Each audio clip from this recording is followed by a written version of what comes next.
नमस्कार साथियों, बहुत बहुत स्वागत है आपका आज की क्लास में। इस क्लास में हम उत्तर प्रदेश की टीजीटी की और पीटीटी की परीक्षा के लिए संपूर्ण पाठ्यक्रम पर आधारित 125 प्रश्नों की प्रश्नोत्तरी को देख रहे हैं। इसमें कुल 125 प्रश्न हैं और आपको इसमें जो टारगेट रखना है वो 100 प्रश्नों का रखना है, यानी आपको 100 प्रश्न सही करने हैं। ठीक है, प्रश्नों का स्तर जो है मैंने कोशिश की है कि अच्छा हो, थोड़े से कठिन प्रश्न हो और इन सभी प्रश्नों को बनाने में मुझे बहुत मेहनत लगी है। तो बस इतना चाहूंगी कि आप क्लास को शेयर करें। ठीक है, पहला प्रश्न है कि मारवाड़ी बोली का विकास किस अपभ्रंश से हुआ है? सौरसेनी अपभ्रंश से, अर्धमागधी से, मागधी से या महाराष्ट्र से? मारवाड़ी बोली का विकास किस अपभ्रंश से हुआ है? सही उत्तर है इसका सौरसेनी अपभ्रंश से, क्योंकि मारवाड़ी बोली जो है राजस्थानी उपभाषा की एक बोली है और राजस्थानी सौरसेनी अपभ्रंश से विकसित हुई है। ठीक है, मारवाड़ी को पश्चिमी राजस्थानी भी कहते हैं। ठीक है, जहां पर जरूरत होगी मैं व्याख्या जरूर करूंगी। प्रश्न संख्या 2 देखिए, आचार्य रामचंद्र शुक्ल ने भक्ति काल को कितने प्रकरणों में बांटा है? 4 में, 5 में, 6 में या 7 में? आचार्य रामचंद्र शुक्ल जी ने भक्ति काल को कितने प्रकरणों में बांटा है? सही उत्तर है 6 प्रकरणों में। कितने प्रकरणों में बांटा है? 6 प्रकरण थे और प्रकरणों के नाम देख लेते हैं। पहला प्रकरण जो उन्होंने लिखा है, बताया है, उसका नाम है सामान्य परिचय। ठीक है, उसके बाद दूसरे प्रकरण का नाम इन्होंने दिया है निर्गुण धारा ज्ञान आश्रयी शाखा। ठीक है, निर्गुण धारा ज्ञानाश्रयी शाखा। उसके बाद इन्होंने नाम दिया है तीसरा निर्गुण धारा की प्रेम मार्गी सूफी शाखा। ठीक है, ये नाम दिया है इन्होंने तीसरे प्रकरण को।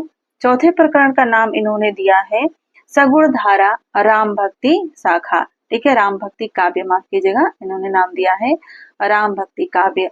ठीक है, पांचवा भाग इन्होंने पांचवें प्रकरण का नाम दिया है सगुण धारा कृष्ण भक्ति काव्य, कृष्ण भक्ति काव्य। सभी प्रकरणों के नाम याद रखिएगा। और छठा प्रकरण का नाम इन्होंने लिखा है भक्ति काल की फुटकल रचनाएं।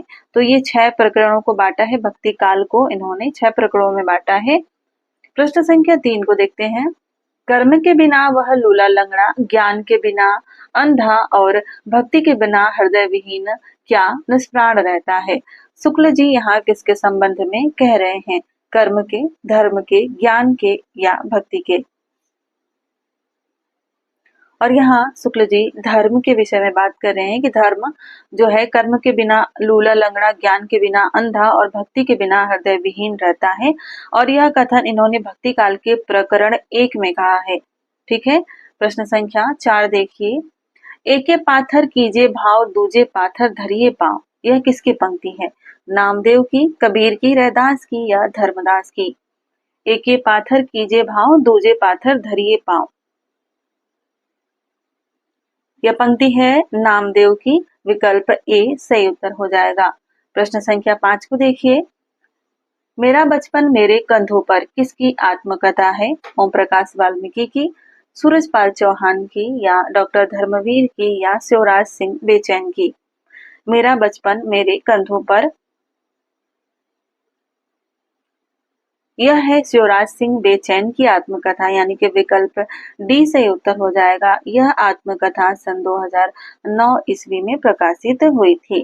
प्रश्न संख्या 6 को देखिए, जहां मैं खड़ा हूँ सहचर है समय किसकी आत्मकथा के भाग हैं? रामविलास शर्मा के, रामदरस मिश्र के, देवराज उपाध्याय के या देवेंद्र सत्यार्थी के? जहां मैं खड़ा हूँ सहचर है समय, ये किसकी आत्मकथाओं के नाम हैं?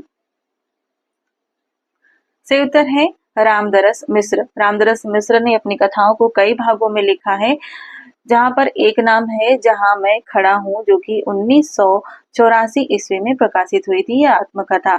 इसके अलावा सहचर है समय इस नाम से भी इन्होंने अपनी आत्मकथा को लिखा, जो कि 1991 ईस्वी में प्रकाशित हुई थी। इसके अलावा इन्होंने रोशनी की पगडंडियां नाम से अपनी आत्मकथा लिखी, जो कि 1984 ईस्वी में प्रकाशित हुई थी। उसके अलावा एक और आत्मकथा इन्होंने लिखी थी टूटते बनते दिन नाम से, और वह भी 1984 ईस्वी में ही प्रकाशित हुई थी। और सन 2000 में इनकी एक और आत्मकथा प्रकाशित हुई थी फुर्सत के दिन नाम से। ठीक है, अगर बात करें हम रामविलास शर्मा की, तो इन्होंने अपनी आत्मकथा लिखी है अपनी धरती अपने लोग नाम से 1994 ईस्वी में। और देवराज उपाध्याय की बात करें तो इन्होंने अपनी आत्मकथा लिखी है बचपन के 2 दिन नाम से 1958 ईस्वी में प्रकाशित हुई थी यह रचना। और देवेंद्र सत्यार्थी की बात करें तो इनकी आत्मकथा के कई भाग देखने को मिलते हैं, जैसे कि चाँद सूरज के बीरन 1952 ईस्वी में प्रकाशित हुआ था, एक नील यक्षिणी नाम से था 1985 ईस्वी में प्रकाशित हुआ था, और नाच मेरी बुलबुल 1999 ईस्वी में प्रकाशित हुआ था। तो इन सभी को याद रखिएगा। और खास तौर पर जो ये देवेंद्र सत्यार्थी के आत्मकथा के भाग हैं, इनके नाम से नहीं पता चलता है कि आत्मकथा है, तो इनकी विधाएं पूछी जा सकती है परीक्षाओं में कि चाँद सूरज के बीरन किस विधा की रचना है, या नील यक्षिणी किस विधा की रचना है, नाच मेरी बुलबुल किस विधा की रचना है। ठीक है, आगे देखते हैं प्रश्न संख्या 7। वे धर्म में विशिष्टा द्वैतवादी, विचारों में गांधीवादी और साहित्य में अभिधावादी हैं। यह कथन मैथिली शरण गुप्त के विषय में किसने कहा है? गणपति चंद्र गुप्त ने, हजारी प्रसाद द्विवेदी जी ने, डॉक्टर बच्चन सिंह ने, या रामचंद्र शुक्ल ने? वे धर्म में विशिष्टा द्वैतवादी, विचारों में गांधीवादी और साहित्य में अभिधावादी हैं। यह कथन है डॉक्टर बच्चन सिंह का। प्रश्न संख्या 8 को देखते हैं। मदनाष्टक इनमें से किसकी रचना है? नंददास की, गंग कवि की, ध्रुवदास की, या रहीमदास की? मदनाष्टक किसकी रचना है? यह है रहीमदास की रचना। और क्या इसके बारे में जान सकते हैं? यह तो आसान सा प्रश्न हो गया कि मदनाष्टक जो है रहीमदास की रचना है। कुछ खास बातें जान लेते हैं, जैसे कि इसमें राधा कृष्ण की श्रृंगारिक लीलाओं का वर्णन किया गया है, और इसकी भाषा जो है संस्कृत मिश्रित खड़ी बोली है। इस रचना में मालिनी छंद का प्रयोग हुआ है। ये इम्पोर्टेंट प्रश्न हो जाता है अगर परीक्षा में आता है कि किस रचना का मदनाष्टक में किस छंद का प्रयोग किया गया है, तो इसमें मालिनी छंद का प्रयोग किया गया है। और अगर बात करें रहीमदास की ज्योतिष विषयक रचना कौन सी है, तो वो रचना है खेट कौतुकम जातकम। यह इनकी ज्योतिष विषयक रचना है, जिसमें फारसी, संस्कृत और हिंदी का मिला जुला रूप देखने को मिलता है। और रहीम सतसई नाम से इनकी जो रचना है, उनको गुलाब राय ने हिंदी की पहली सतसई माना है। ठीक है, रहीमदास की जो रचना है रहीम सतसई, इसको गुलाब राय ने हिंदी की पहली सतसई माना है। तो इतने तथ्य याद रखिएगा, नोट करते चलिएगा। अगर आप इस क्लास को देख रहे हैं तो एक रफ पेज लेकर बैठा कीजिए। प्रश्न संख्या 9 है, निम्नलिखित में से उपन्यास और उसमें वर्णित समस्या का एक युग्म सुमेलित नहीं है, और वह कौन सा है?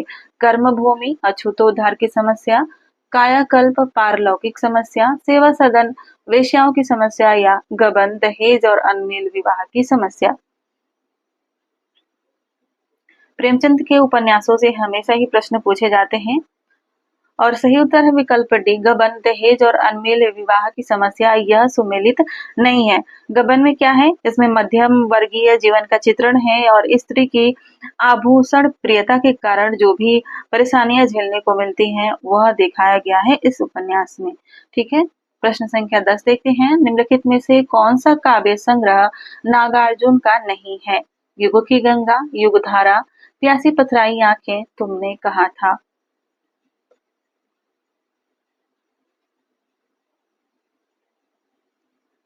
सही उत्तर है युग की गंगा। यह नागार्जुन का काव्य संग्रह नहीं है। किसका है यह?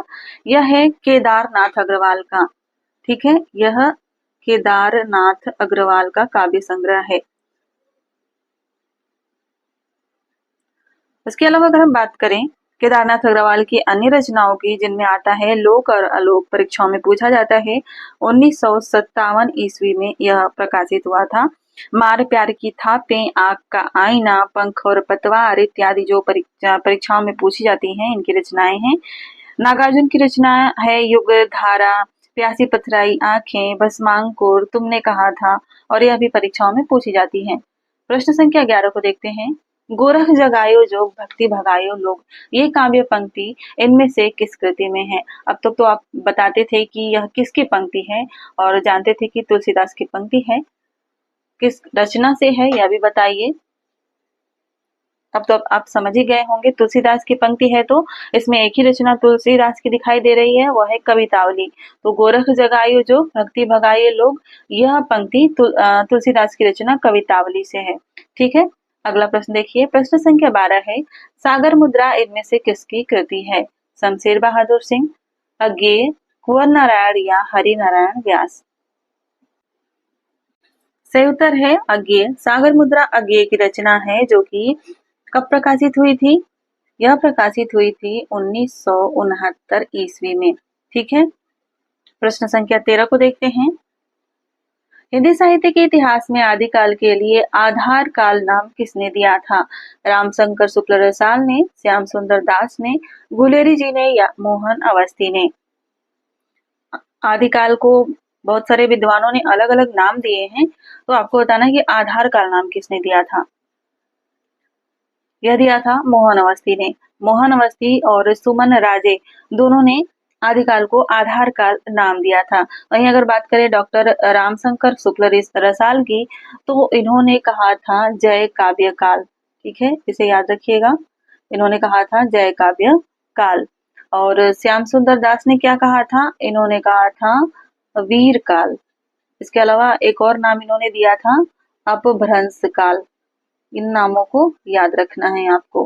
ठीक है, अगला प्रश्न देख लेते हैं, प्रश्न संख्या 14। राम काव्य धारा से संबंधित कृति राम ध्यान मंजरी इनमें से किसकी है? प्राणचंद चौहान की, अग्रदास की, हृदय राम की या प्रियादास की?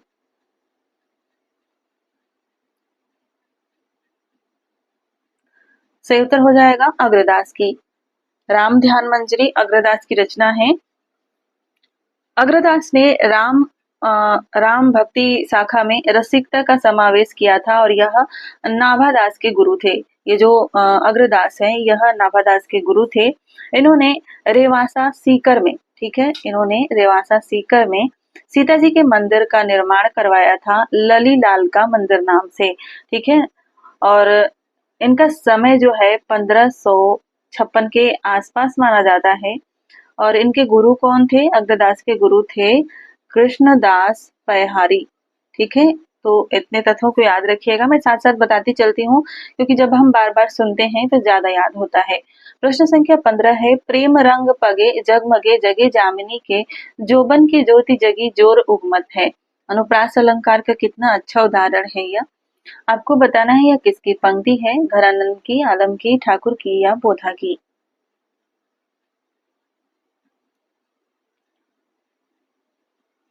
सही उत्तर है आलम की। यह पंक्तियां आलम की हैं, आने वाली परीक्षाओं में पूछी जा सकती हैं।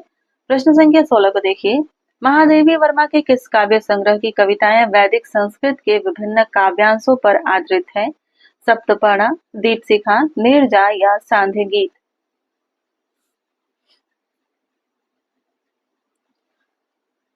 सही उत्तर हो जाएगा सप्तपर्णा। इसमें वेदों की ऋचाओं, रामायण, अश्वघोष, कालिदास, बभूति, जयदेव इत्यादि की रचनाओं से 39 महत्वपूर्ण अंशों का अनुवाद किया गया है। ठीक है, जो कि 1960 ईस्वी में प्रकाशित हुआ था। ठीक है, और अगर परीक्षा में प्रश्न पूछे कि निम्नलिखित में से कौन सी रचनाएं महादेवी वर्मा की मौलिक रचनाएं नहीं है, तो जो इनकी मौलिक रचनाएं नहीं है उनके नाम नोट कर लीजिएगा। एक तो सप्तपर्णा है, इसके अलावा एक रचना इनकी है हिमालय। ठीक है, यह भी इनकी मौलिक रचना नहीं है। और एक रचना है संधिनी। ठीक है, यह भी इनकी मौलिक रचना नहीं है। और आयाम नाम से एक इनकी रचना है, यह भी इनकी मौलिक रचना नहीं है। प्रश्न संख्या 17 देखिए, अमी हलाहल मद भरे श्वेत श्वेत श्याम रतनार, जियत मरत झुकी झुकी परत जहित चितवत एक बार। तो यह दोहा तो रसलीन का है ही, ठीक है, लेकिन किस रचना में संग्रहित है यह बताना है। ठीक है, रस प्रबोध में, अंग दर्पण में, रस प्रबोध एवं अंग दर्पण दोनों में, या इनमें से किसी में नहीं?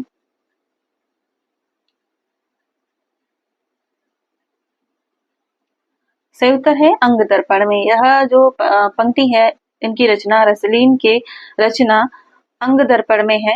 रसलीन के समय की बात कर लेते हैं तो इनका समय जो है 1699 से 1750 ईस्वी के बीच माना जाता है और अंग दर्पण का समय जो है यह 1737 ईस्वी है। इसके अलावा इसमें अंग दर्पण जो रचना है इसमें उपमा और उत्प्रेक्षा अलंकारों का चमत्कार पूर्ण वर्णन देखने को मिलता है। ठीक है, और अंग दर्पण में कुल 180 दोहे हैं, इन्हें याद रखिएगा, 180 दोहे हैं। इस रचना में रसलीन ने कहा है कि ब्रज भाषा सीखने के लिए मैंने इसकी रचना की है। ठीक है, और एक और आगे थोड़ा सा और देख लेते हैं, जो इनकी रचना है रस प्रबोध, इसके बारे में भी देख लेते हैं थोड़ा सा।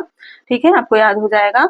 इसका समय है 1742 ईस्वी और इसमें 9 रसों की विवेचना की गई है और माता प्रसाद गुप्त के अनुसार इसमें 1155 दोहे हैं। कितने दोहे हैं?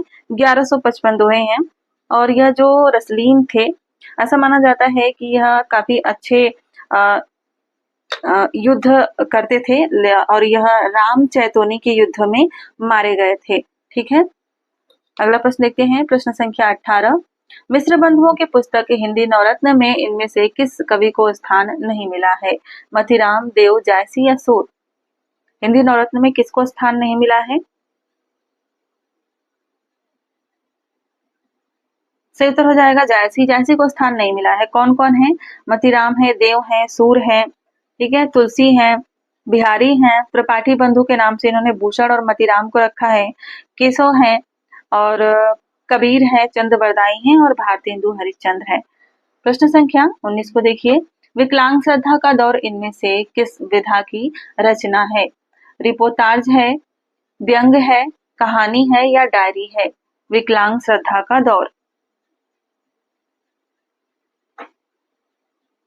यह व्यंग्य विधा की रचना है, 1980 में प्रकाशित हुई थी। प्रश्न संख्या 20 है, नवगीत विधा से संबंधित काव्य कृति दर्द जहां नीला है के रचनाकार कौन है? वीरेंद्र मिश्र, कुंवर बेचैन, रविंद्र भ्रमर या शंभुनाथ सिंह?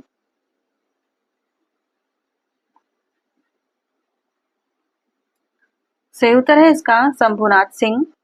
दर्द जहां नीला है शंभुनाथ सिंह की रचना है, जो कि 1977 ईस्वी में प्रकाशित हुई थी। इसके अलावा इनकी एक रचना है उदयाचल। ठीक है, आगे परीक्षा में पूछी जा सकती है। 1946 ईस्वी में प्रकाशित हुई थी यह रचना उदयाचल। इसके अलावा एक रचना और इनकी पूछी जा सकती है, वो है दीवालोक। दीवालोक कब प्रकाशित हुई थी? 1951 ईस्वी में प्रकाशित हुई थी। और एक और रचना है समय की शिला पर, 1968 ईस्वी में, इसे भी याद रखिएगा। प्रश्न संख्या 21 है, प्रयोगवाद हिंदी में बैठे ठाले का धंधा बनकर आया था। प्रयोक्ताओं के पास न तो काव्य संबंधी कोई कौशल था और न किसी प्रकार की कथनीय वस्तु थी। यह कथन इनमें से किसका है? नंद दुलारे वाजपेयी का, डॉक्टर नगेंद्र का, रामविलास शर्मा का या जगदीश गुप्त का? सही उत्तर है इसका डॉक्टर नंद दुलारे वाजपेयी का यह कथन है। प्रश्न संख्या 22 देखिए, दुर्गा एकांकी के नाटककार रचनाकार कौन है? जगदीश चंद्र माथुर, उपेंद्र नाथ अस्क, उदय शंकर भट्ट या सेठ गोविंद दास? दुर्गा एकांकी नाटक के रचनाकार कौन है? यह है उदय शंकर भट्ट। इनके अन्य एकांकी जो पूछी जाती है परीक्षाओं में और आपने पढ़ी भी होगी, नए मेहमान नाम से। ठीक है, और कौन सी एकांकी है इनकी? एक है पर्दे के पीछे, और यह भी मेरे हिसाब से आपने पढ़ी जरूर होगी। ठीक है, ये बहुत ही प्रसिद्ध थी। और एक जो है पूछी जा सकती है, विष की पुड़िया। ठीक है, इनको याद रखिएगा। प्रश्न संख्या 23 को देखते हैं, कहीं न जाए का कहिए आत्मकथा के लेखक कौन है? कन्हैयालाल मिश्र प्रभाकर, रामविलास शर्मा, भगवती चरण वर्मा या विष्णु प्रभाकर? क्लास कैसी लग रही है कमेंट करके जरूर बताइए, और प्रश्न कैसे हैं, स्तर सही है या नहीं है, यह भी आप लोग कमेंट करके बता सकते हैं। और बाकी अंत में तो आपको यह बताना ही है कि 100 में से 125 में से आपके कितने प्रश्न सही हुए। ठीक है, तो कहीं न जाए का कहिए यह आत्मकथा है भगवती चरण वर्मा की, यानी कि विकल्प सी से उत्तर हो जाएगा।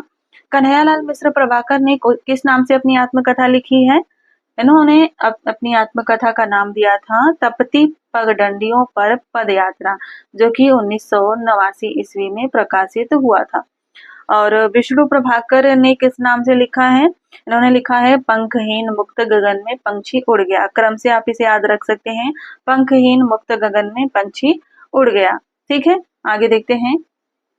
प्रश्न संख्या 24 है, निम्नलिखित में से राजेंद्र यादव की संस्मरण कृति कौन सी है? जिनके साथ जिया, युग पुरुष, यादों की तीर्थ यात्रा या औरों के बहाने।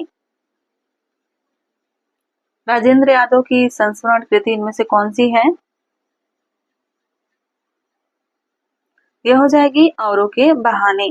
ठीक है, जिनके साथ जिया, यह किसकी है? यह है अमृतलाल नागर द्वारा लिखित, अमृतलाल नागर की।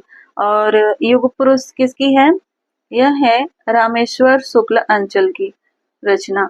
ठीक है, और यादों की तीर्थ यात्रा यह किसकी है? यह है विष्णु प्रभाकर द्वारा लिखा गया संस्मरण। ठीक है, इन्हें याद रखिएगा। आगे बढ़ते हैं, अगला प्रश्न देखते हैं। प्रश्न संख्या 25 है, डॉक्टर हजारी प्रसाद द्विवेदी के किस उपन्यास को रैखव आख्यान भी कहा जाता है? पुनर्नवा, अनामदास का पोथा, चारुचंद्र लेख या बाणभट्ट की आत्मकथा। बीच बीच में मैंने आसान से प्रश्न भी रखे हैं। से उत्तर है अनामदास का पोथा। प्रश्न संख्या 26 है, रचना विधा की दृष्टि से वोल्गा से गंगा क्या है? कहानी, नाटक, उपन्यास या यात्रा वृत्तांत। आप लोग जानते ही होंगे वोल्गा से गंगा राहुल सांकृत्यायन की रचना है। आपको बताना है किस विधा की रचना है, यात्रा वृत्तांत है, उपन्यास है, नाटक है या कहानी है। यह है कहानी। ठीक है, वोल्गा से गंगा कहानी विधा की रचना है, जिसमें 20 कहानियां संग्रहित हैं। ठीक है, याद रखिएगा कितनी कहानियां हैं? 20। प्रश्न संख्या 27 देखते हैं। छायावाद का व्यक्ति स्वातंत्र्य सामंती मर्यादाओं के विरुद्ध बहुत बड़ा कदम था। छायावाद संबंधी यह अभिमत कथन इनमें से किस आलोचक का है? शुक्ल जी का, नंद दुलारी वाजपेयी का, नामवर सिंह का या डॉक्टर नगेंद्र का? छायावाद का व्यक्ति स्वातंत्र्य सामंती मर्यादाओं के विरुद्ध बहुत बड़ा कदम था। यह नामवर सिंह जी का कथन है, विकल्प सी से उत्तर हो जाएगा। प्रश्न संख्या 28 को देखिए। धर्म क्षेत्रे कुरुक्षेत्रे कहानी के लेखक कौन है? महीप सिंह, कमलेश्वर, हिमांशु जोशी या दूधनाथ सिंह। धर्म क्षेत्र कुरुक्षेत्र किसकी कहानी है? यह कहानी हो जाएगी दूधनाथ सिंह की, यानी कि विकल्प डी राइट आंसर हो जाएगा। और यह कहानी कब प्रकाशित हुई थी? सन 2002 ईस्वी में यह कहानी प्रकाशित हुई थी। इसके अलावा इनकी अन्य कहानियों में जो पूछी जा सकती है कहानी, एक है सपाट चेहरे वाला आदमी। ठीक है, इसे याद रखिएगा, सपाट चेहरे वाला आदमी। और कौन सी एक कहानी इनकी और पूछी जा सकती है? माई का शोक गीत। अगर आपको भी कोई कहानी इनकी याद आ रही है तो कमेंट में जरूर लिखिए। इनकी कहानी है माई का शोक गीत। और इनकी रचना कौन सी हो जाएगी? एक हो जाएगी नमो अंधकार। ठीक है, अब देखते हैं प्रश्न संख्या 29। निम्नलिखित में से किस साहित्यकार ने कुट्टी चातन नाम से भी कुछ निबंध लिखे हैं? द्विवेदी जी ने, वासुदेव सरल अग्रवाल ने, जैनेन्द्र ने या सच्चिदानंद हीरानंद वात्स्यायन अज्ञेय जी ने।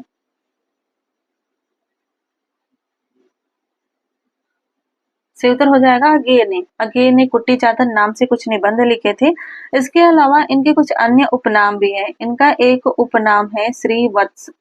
ठीक है, इसके अलावा गजानन पंडित नाम भी है और एक नाम है इनका समाजद्रोही नंबर 1। ठीक है, अगला प्रश्न देखिए। प्रश्न संख्या 30 है, कमल दल नैनन की उन्मानी बिसरत नाही सखी मोह मंद ते मंद मंद मुस्कानी। यह पद चरण किसकी रचना है? मीराबाई की, रहीम की, सूरदास की या नंददास की? किसकी पंक्ति है यहाँ?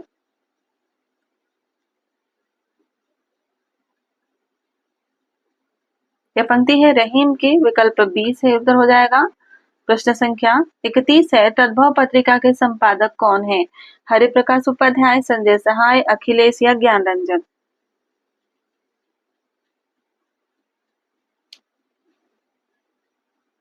सही उत्तर हो जाएगा अखिलेश। तद्भव पत्रिका के संपादक अखिलेश हैं।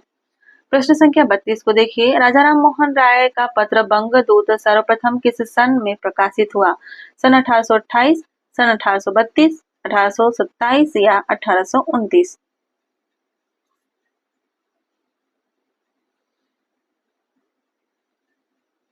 सन 1829 9 मई से यह प्रकाशित होता था, तो विकल्प डी से उत्तर हो जाएगा।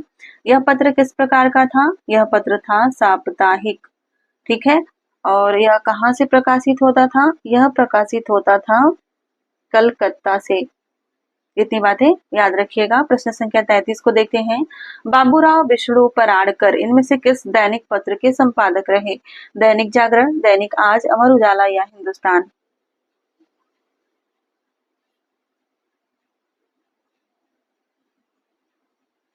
सही उत्तर है दैनिक आज।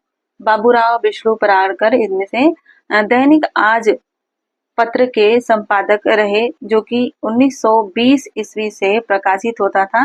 दैनिक रूप से प्रकाशित होता था, यानी कि रोज प्रकाशित होता था वाराणसी से। ठीक है, कहाँ से प्रकाशित होता था? वाराणसी से, 1920 ईस्वी से। अगला प्रश्न देखते हैं, प्रश्न संख्या 34, विशाल भारत पत्र कहाँ से प्रकाशित हुआ? दिल्ली, जबलपुर, कलकत्ता या इलाहाबाद? पत्र पत्रिकाओं के विषय में अगर अच्छी तरीके से पढ़ना हो तो आपको डॉक्टर नगेंद्र की किताब से पढ़ना चाहिए। वहाँ बहुत अच्छी तरीके से उन्होंने दिया है, और किस पत्र की क्या खासियत थी, उसमें किस तरह की रचनाएं छपती थी, यह भी वहाँ पर डॉक्टर नगेंद्र की किताब में काफी अच्छी तरीके से दिया हुआ है। विशाल भारत जो है कलकत्ता से प्रकाशित होता था, विकल्प सी से उत्तर हो जाएगा। अगर इसके प्रथम संपादक की बात करें, जो कि परीक्षाओं में पूछा जाता है कि विशाल भारत के प्रथम संपादक कौन थे, तो यह थे बनारसी दास चतुर्वेदी। ठीक है, और 1928 से इसके संपादक हो गए थे रामानंद चट्टोपाध्याय। बनारसी दास चतुर्वेदी इसके संपादक 1928 से 1937 तक रहे। माफ कीजिएगा, 1928 में संपादक नहीं रहे थे रामानंद चट्टोपाध्याय, संस्थापक थे। ठीक है, ध्यान दीजिएगा, मैंने थोड़ा सा गलत बोल दिया। 1928 में इसके स्थापना की थी रामानंद चट्टोपाध्याय ने। ठीक है, तो इसे नोट कर लीजिएगा, सुधार कर लीजिएगा। ठीक है, प्रश्न संख्या 35 देखिए, सार सुधा निधि पत्र के संपादक कौन थे? पंडित सदानंद मिश्र, बख्तावर सिंह, दुर्गा प्रसाद मिश्र या रामदास सिंह? सार सुधा निधि पत्र के संपादक कौन थे? सार सुधा निधि पत्र जो है 1878 ईस्वी से कलकत्ता से प्रकाशित होता था। कहाँ से प्रकाशित होता था? कलकत्ता से प्रकाशित होता था, जो कि साप्ताहिक पत्र था। कैसा था? साप्ताहिक पत्र था। ठीक है, और इसके संपादक थे सदानंद मिश्र, यानी कि विकल्प ए सही उत्तर हो जाएगा। ठीक है, ये दुर्गा प्रसाद मिश्र जो हैं, इनके पत्र का नाम था उचित वक्ता। इन्होंने उचित वक्ता पत्रिका का संपादन किया था, और यह अभी 1978 से ही कलकत्ता से साप्ताहिक रूप में ही प्रकाशित होता था। और एक और यहाँ पर विकल्प देखने को मिल रहा है, बख्तावर सिंह। बख्तावर सिंह ने आय दर्पण, माफ कीजिएगा, आर्य नहीं है, आय दर्पण, इस पत्रिका का इन्होंने संपादन किया था, जो कि 1877 ईस्वी से शाहजहांपुर से प्रकाशित होता था। प्रश्न संख्या 36 देखते हैं, थोड़ी सी संस्कृत आचार्यों की परिभाषाओं को देख लेते हैं। मुख्यार्थ बाधे तद्योगे रूढ़ितोयत् प्रयोजनात् अन्यो अर्थे लक्ष्यते यत सा लक्षणारोपिता क्रिया। इस कथन के आचार्य कौन है? कुंतक, आनंदवर्धन, विश्वनाथ या मम्मट?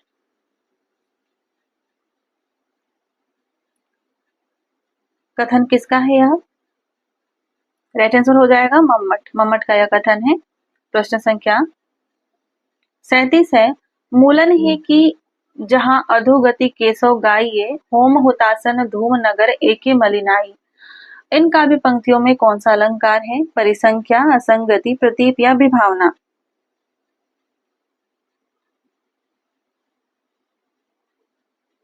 और इसका राइट आंसर हो जाएगा परिसंख्या अलंकार। परिसंख्या अलंकार कहाँ होता है? जहाँ किसी चीज का उल्लेख दूसरी जगह निषेध करने के लिए किया जाता है तो वहां परिसंख्या अलंकार होता है। प्रश्न संख्या 38 की तरफ बढ़ते हैं। प्रश्न संख्या 38 है, दिवस का अवसान समीप था, गगन था कुछ लोहित हो चला, तरुशिका पर थी अब राजती, कमल निकुल वल्लभ की प्रभा। इस कविता में कौन सा छंद है? वंशस्थ, द्रुत विलंबित, दुर्मिल या बसंत तिलका?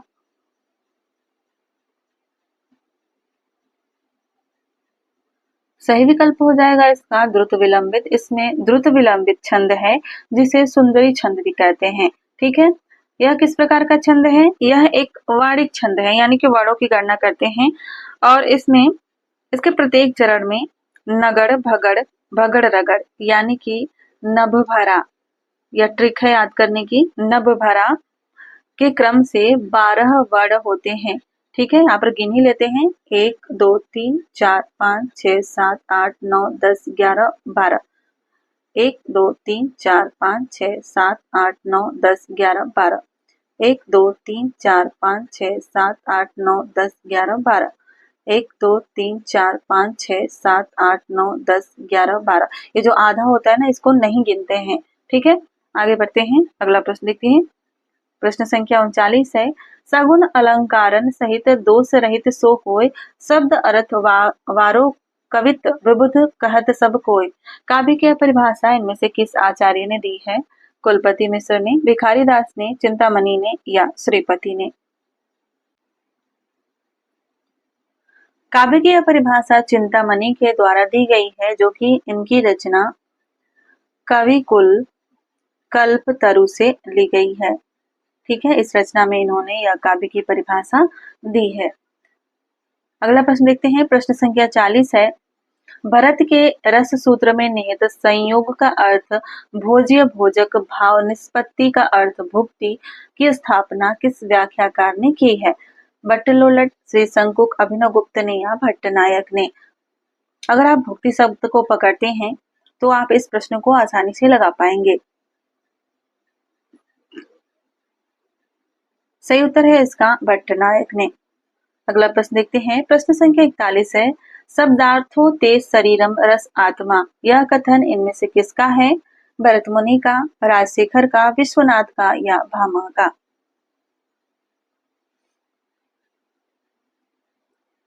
सही उत्तर हो जाएगा राजशेखर का, यह कथन है राजशेखर का। प्रश्न संख्या 42 देखिए, उच्चारण स्थान की दृष्टि से अ और आ स्वर कैसे हैं? तालव्य है, मूर्धन्य है, ओष्ठ है या कंठ है?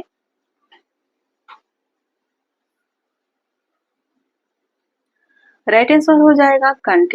कंठ में आते हैं अ और आ, दो स्वरों की बात कर रहे हैं। तालव्य की बात करें तो इसमें हर्ष ई और दीर्घ ई आते हैं।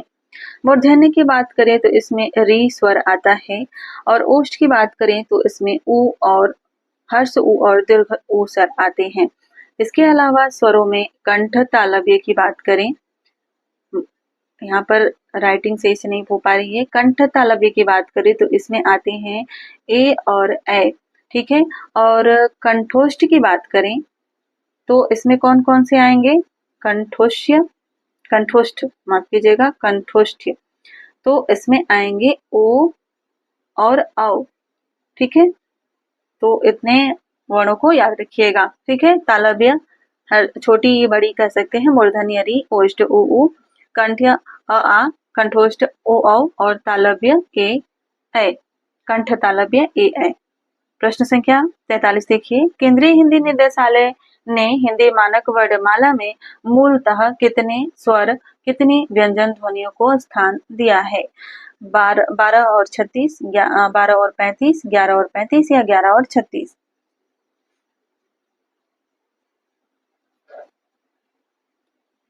और इसका राइट आंसर हो जाएगा 11 और 35, 11 स्वर और 35 व्यंजन।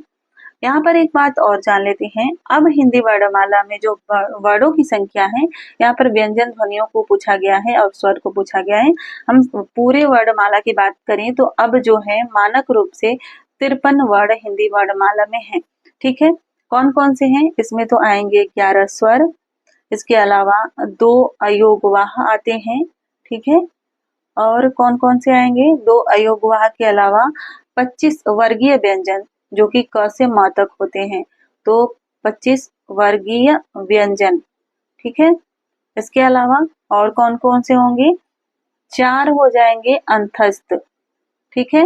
य र ल व 4 अंतस्थ हो जाएंगे। 4 हो जाएंगे ऊष्म और 4 होंगे संयुक्त, ठीक है। 4 होंगे संयुक्त। 2 हो जाएंगे उपक्षिप्त, इसको मिटा देती हूँ। 2 होंगे उत्क्षिप्त, ठीक है। 2 उत्क्षिप्त होंगे और 1 व्यंजन होगा विशिष्ट व्यंजन। और यह कौन सा व्यंजन है जो अभी हाल ही में जोड़ा है, सभी विद्यार्थी जानते होंगे? यह है र, ठीक है। थोड़ा सा इसका उच्चारण ल और ड़ के बीच में होगा और वह इस तरह से बनेगा, ठीक है। तो यह एक विशिष्ट व्यंजन जुड़ा है और कुल मिला के हो जाएंगे 53। प्रश्न संख्या 44 को देखते हैं। अचार शब्द इनमें से किस भाषा से आया है? अंग्रेजी, पुर्तगाली, फ्रेंच या डच? अचार शब्द इनमें से किस भाषा से आया है? यह आया है पुर्तगाली भाषा से। विकल्प बी से उत्तर हो जाएगा। प्रश्न संख्या 45 है। पश्चिमी हिंदी की उत्पत्ति इनमें से किस अपभ्रंश से हुई है? सौरसेनी, पैसाची, मागधी, अर्धमागधी? पश्चिमी हिंदी की उत्पत्ति इनमें से किस अपभ्रंश से हुई है? सौरसेनी अपभ्रंश से हुई है ना। विकल्प ए से उत्तर हो जाएगा। प्रश्न संख्या 46 देखिए। एक भाषा के अंतर्गत जब कई अलग अलग रूप विकसित हो जाते हैं तो उन्हें बोली कहते हैं। यह कथन किसका है? जॉर्ज ग्यर्सन का, श्याम सुंदर दास का, आचार्य देवेंद्रनाथ शर्मा का या डॉक्टर भोलानाथ तिवारी का?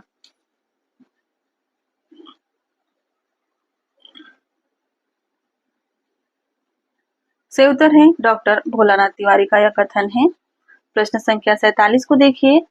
निम्नलिखित में से पूर्वी हिंदी की बोली कौन सी नहीं है? अवधी, बघेली, ब्रजभाषा या छत्तीसगढ़ी?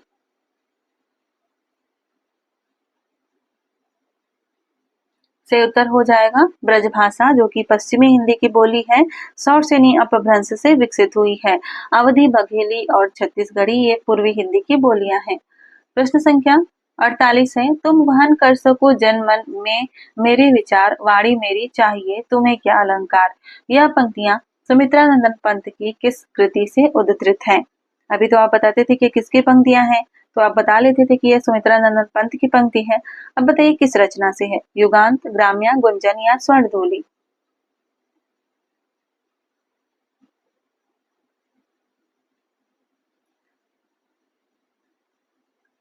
सही उत्तर है ग्राम्या से। यह पंक्ति जो है इनकी रचना ग्राम्या से है, जो कि प्रगतिवादी रचना है। युगांत भी इनकी एक प्रगतिवादी रचना ही है। वहीं बात करें अगर गुंजन की, तो यह एक छायावादी रचना है और स्वर्णधूली रचना जो है अंतश्चेतनावादी रचना है। प्रश्न संख्या 49 को देखते हैं। इनमें से संस्कृत भाषा की दृष्टि से कौन सा शब्द समूह शुद्ध है? पढ़ने में तो सभी एक तरह से उच्चारित होंगे, जैसे कि विद्युत, परिषद, विद्वान और पृथक। आपको देखकर बताना है कि कौन सा विकल्प सही होगा। देखकर बताइए।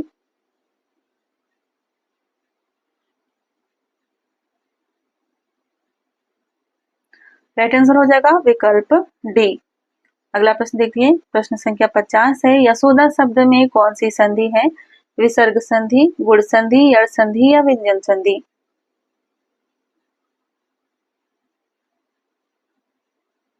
राइट आंसर हो जाएगा विसर्ग संधि। यशोदा में विसर्ग संधि है। एक नियम है विसर्ग संधि का कि यदि विसर्ग से पूर्व अ हो, ठीक है, विसर्ग से पूर्व अ हो और उसके बाद वर्ग का कोई, यानी कि उसके बाद वर्ग का कोई तीसरा, चौथा, पांचवा और य और क्या र, व और ह और ज्ञ, ठीक है, य आए तो ये जो वर्ड है ये आए तो विसर्ग जो है ओ में बदल जाता है। किस में बदल जाता है? ओ में। जैसे कि यह है पयः, ठीक है, तो यहाँ पर य में अ है, ठीक है, तो इधर तो विसर्ग से इधर तो ये आ गया अ, ठीक है, और इसके बाद है द, ठीक है, तो यह वर्ण का तीसरा वर्ण है, ठीक है, तीसरा वर्ण है, तो यह जो है विसर्ग ओ में बदल जाएगा और यह शब्द बन जाएगा पयोद। ठीक है, इसके कुछ अपवाद भी हैं, जैसे कि अपवाद में एक आता है पुनः बलन। ठीक है, पुनः बलन, तो यह मिलकर बनता है, माफ कीजिएगा दोबारा लिखती हूँ, पुनः धन बलन, तो यह जो है अपवाद में आता है विसर्ग संधि के, और यह बनता है पुनर्बलन। ठीक है, इसे याद रखिएगा, अपवादों को याद रखते हैं। ये बार बार मैं गलत कैसे लिख रही हूँ, पुनर्बलन। ठीक है, और एक अपवाद इसका है पुनर्जन्म। ठीक है, तो इसे भी आप लोग याद रखिएगा, ये अपवाद में आते हैं। पुनः जन्म, इसका संधि विच्छेद होगा, और यह विसर्ग संधि के इस नियम का अपवाद है। प्रश्न संख्या 51 है, मुट्ठी गर्म करना मुहावरे का सही अर्थ क्या होगा? आग से तापना, बहुत अधिक पीटना, घूस देना या बहुत सस्ता होना। मुट्ठी गर्म करना मुहावरे का सही अर्थ क्या होगा? राइट आंसर हो जाएगा घूस देना। प्रश्न संख्या 52 देखिए, निम्नलिखित में से शुद्ध वाक्य कौन सा है? यह असली गाय का घी है, यहाँ शत्रु से खतरा है, अश्वमेध यज्ञ का घोड़ा पकड़ा गया, इस प्रकार यहाँ अनेक प्रकार के आविष्कार हुए। इसमें से शुद्ध वाक्य कौन सा है? शुद्ध वाक्य है यहाँ शत्रु से खतरा है। प्रश्न संख्या 53 है, मैंने आम खाया, यह वाक्य किस काल को प्रदर्शित करता है? भूतकाल, वर्तमान काल, भविष्य काल या इनमें से कोई नहीं। मैंने आम खाया है, यह किस काल का वाक्य है? यह है भूतकाल। ठीक है, अब भूतकाल में भी कई भेद होते हैं। भूतकाल में किस भेद के अंतर्गत यह आएगा? यह आएगा आसन्न भूत। ठीक है, अगला प्रश्न देखते हैं। प्रश्न संख्या 54 है, इन्हें आरोही क्रम में काल क्रमानुसार निर्धारित करना है। पत्रिकाएं हैं उदंत, मार्तंड, प्रजामित्र, प्रजाहितैषी और हरिश्चंद्र मैगजीन। क्रम से लगाने की बात करें तो सबसे पहले समय देखना पड़ेगा। तो उदंत मार्तंड को देखते हैं 1826 ईस्वी, 30 मई 1826 ईस्वी। ठीक है, प्रजामित्र की बात करें तो यह 1834 ईस्वी से। प्रजाहितैषी की बात करें जो कि राजा लक्ष्मण सिंह द्वारा प्रकाशित होता था, यह था 1855 में। और हरिश्चंद्र मैगजीन हरिश्चंद्र जी द्वारा भारतेंदु जी द्वारा प्रकाशित होता था 1873 ईस्वी में। इस तरह से इसका क्रम विकल्प ए ही सही उत्तर हो जाएगा। ठीक है, प्रश्न संख्या 55 है, परमात्मा की छाया आत्मा में और आत्मा की छाया परमात्मा में पड़ने पर छायावाद की सृष्टि होती है, यह कथन किसका है? नागेंद्र का, डॉक्टर रामविलास शर्मा का, शुक्ल जी का या राम कुमार वर्मा का? सही उत्तर है डॉक्टर राम कुमार वर्मा का। प्रश्न संख्या 56 को देखते हैं, इनकी उक्तियां ऐसी लुभावनी हुई कि बिहारी आदि परवर्ती कभी भी उनमें से बहुतों का अपहरण करने का लोभ न रोक सके। आचार्य शुक्ल की यह उक्ति किस कवि के विषय में है? तुलसी, रहीम, कबीर और वृंद। यह प्रश्न पहले एक बार आपके सामने आ चुका होगा, किसी क्लास में मैंने बताया था, और वहां पर यह अपहरण शब्द को लेकर मैं कंफ्यूज हो गई थी कि अनुकरण होना चाहिए, अपहरण नहीं। अपहरण शब्द ही है, इसे ठीक कर लीजिएगा, यहाँ पर अपहरण शब्द ही है। और शुक्ल जी का यह कथन किसके संबंध में है? यह कहा था इन्होंने रहीम के लिए, विकल्प बी राइट आंसर हो जाएगा। प्रश्न संख्या 57 देखिए, आचार्य नंद दुलारे वाजपेयी की समीक्षा पद्धति से संबंधित कौन सा कथन सही नहीं है? इन्होंने शुक्ल की समीक्षा पद्धति को ही आगे बढ़ाया, शुक्ल के सिद्धांतों को यथावत स्वीकार कर छायावादी काव्य की सौंदर्य शास्त्रीय समीक्षा की। वे साहित्य की प्रगति द्वंद्वात्मक नहीं धारावाहिक मानते थे, या उनके अनुसार श्रेष्ठ साहित्य की रचना युग चेतना को अंगीकार किए बिना संभव नहीं है?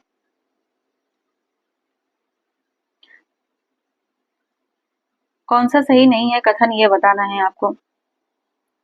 सही उत्तर है, शुक्ल के सिद्धांतों को यथावत स्वीकार कर छायावादी काव्य की सौंदर्य शास्त्रीय समीक्षा की। ऐसा नहीं है, नंद दुलारे वाजपेयी का दृष्टिकोण शुक्ल जी से थोड़ा सा अलग था, एकदम अंधा अनुकरण नहीं करते थे शुक्ल जी का। ठीक है, उन्हें उसे यथावत स्वीकार नहीं करते थे।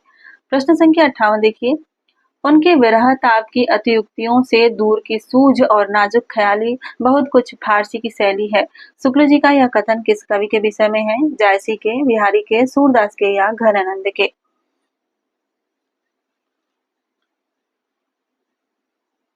सही उत्तर है बिहारी के। प्रश्न संख्या 59 है। इनका सा अर्थ सौष्ठव और नौनमेष बिरले ही कवियों में मिलता है। रीतिकाल के कवियों में ये बड़े ही प्रगल्भ और प्रतिभा संपन्न कवि थे। शुक्ल जी ने किसके बारे में कहा है? भूषण के, देव के, सेनापति के या पद्माकर के?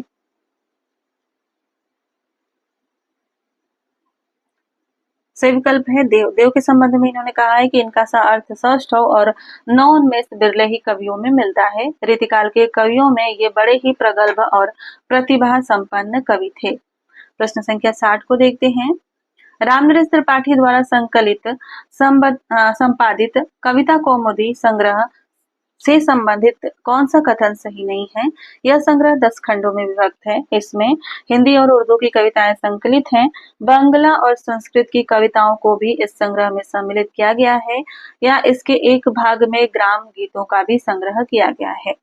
कौन सा कथन सही नहीं है यह बताना है।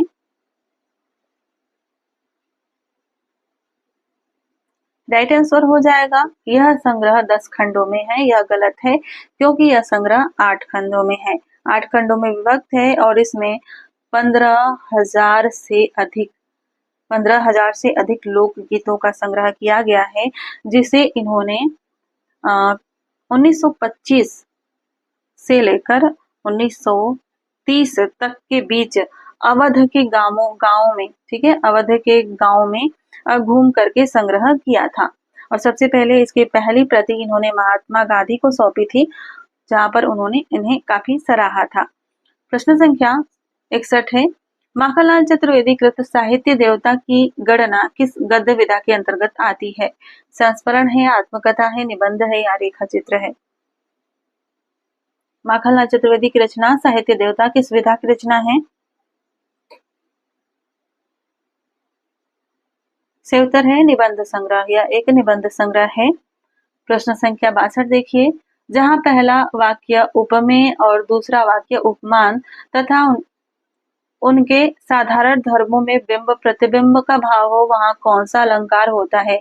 जैसे कि पगी प्रेम नंदलाल के हमें न भावत जोग, मधुप राजपथ पाए के भीख के मांगत लोग। यानी कि हम कृष्ण के प्रेम में पगे हुए हैं तो हमें जोग अच्छा नहीं लगता। क्या कोई राजा का पद पाके भी भीख मांगता है? राजा का पद पाके कोई भीख नहीं मांगता। तो इस तरह से कौन सा अलंकार होगा यहाँ पर? यह होगा दृष्टांत अलंकार। विकल्प बी सही उत्तर हो जाएगा। प्रश्न संख्या 63 को देखिए। मुझे थोड़ा सा छोटा करना पड़ेगा तभी आपको पूरा दिखेगा। निम्नलिखित रचनाकारों को उनकी रचनाओं के साथ सम्मिलित करना है और फिर सही विकल्प का चयन करना है। आपको यहाँ पर कोट का भी चयन करना है। मैं ज्यादातर कोट को स्किप कर देती हूँ, सिर्फ हम मिलाकर चलते हैं, लेकिन यहाँ पर आपको कोट का चयन करना है। ये असली प्रैक्टिस चल रही है आप लोगों की, ठीक है। रचनाकार है राजी सेठ, स्वयं प्रकाश, अब्दुल बिस्मिल्लाह और मैत्रेयी पुष्पा। रचनाएं हैं अतिथि देवो भव, तीसरी हथेली, चिन्हार, उसका यौवन और सूरज कब निकलेगा।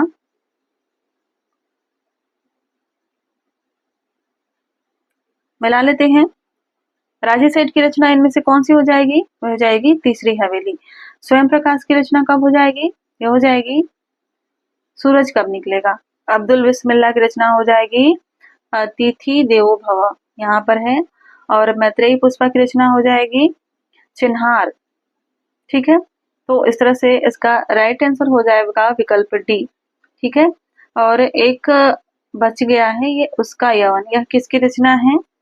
उसका यवन है ममता कालिया की रचना, ठीक है, इसे याद रखिए। अगला प्रश्न देखते हैं। प्रश्न संख्या 64। इन महिला रचनाकारों को उनकी कहानियों के साथ सम्मिलित करना है। रचनाकार है ममता कालिया, नासिरा शर्मा, अलका सरावगी, मेहरुनिसा परवेज। कहानियां हैं कहानी की तलाश में, अंतिम चढ़ाई, उसका यौवन, तीसरी हथेली, पत्थर गली। मिलाइए, मिला लेते हैं। ममता कालिया की कहानी है उसका यौवन, जो पिछले प्रश्न में भी था। नासिरा शर्मा की कहानी इसमें कौन सी हो जाएगी? यह हो जाएगी पत्थर गली, ठीक है। अलका शरावगी की कहानी कौन सी हो जाएगी इसमें? कहानी की तलाश में। और मेहरू निशाब परवेज की कहानी कौन सी हो जाएगी? ये हो जाएगी अंतिम चढ़ाई। ठीक है, तो इस तरह से इसका राइट विकल्प हो जाएगा विकल्प ए। ठीक है, और तीसरी हथेली यहाँ पर बच जाती है। यह कहानी किसकी है? यह है राजी सेठ की। ठीक है, आगे बढ़ते हैं। प्रश्न संख्या 65 है, किस आचार्य ने अपने ग्रंथ में काव्य प्रयोजन का स्पष्टीकरण बतलाते हुए लिखा है? काव्यम यशस्य अर्थकृते व्यवहार विदे शिवेतरक्षते सद्दा परिनिर्वृत्ते कांता समित योपदेश युजे। वामन ने या मम्मट ने, भामा ने या डंडी ने?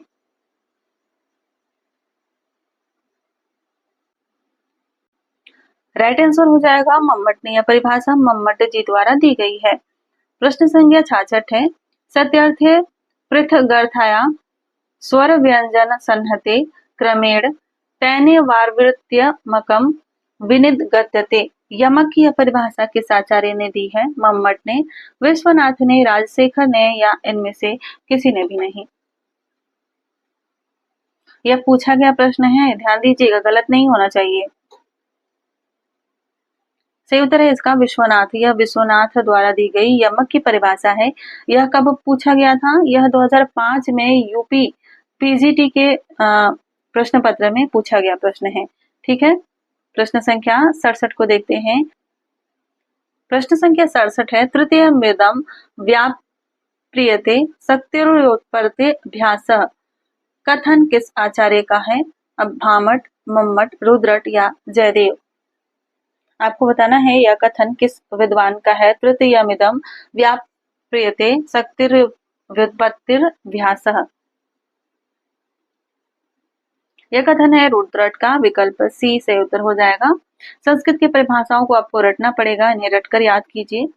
प्रश्न संख्या 68 है, कविता प्रभावशाली रचना है जो पाठक या श्रोता के मन पर आनंददायी प्रभाव डालती है। काव्य के संबंध में यह विचार किसके हैं? महावीर प्रसाद द्विवेदी के, रामचंद्र शुक्ल जी के, नंद दुलारे वाजपेयी के या सुमित्रा नंदन पंत के?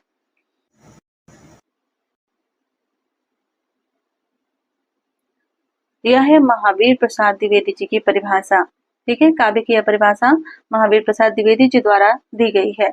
प्रश्न संख्या 69 है, अच्युत चरण तरंगिनी शिव शिर मालती माल हरि न बनायो सुरसरी की जो इंदव भाल। इस दोहे के रचनाकार कौन है? रहीम, रसलीन, रसखान या राम सहाय? यह किसके द्वारा लिखा गया दोहा है?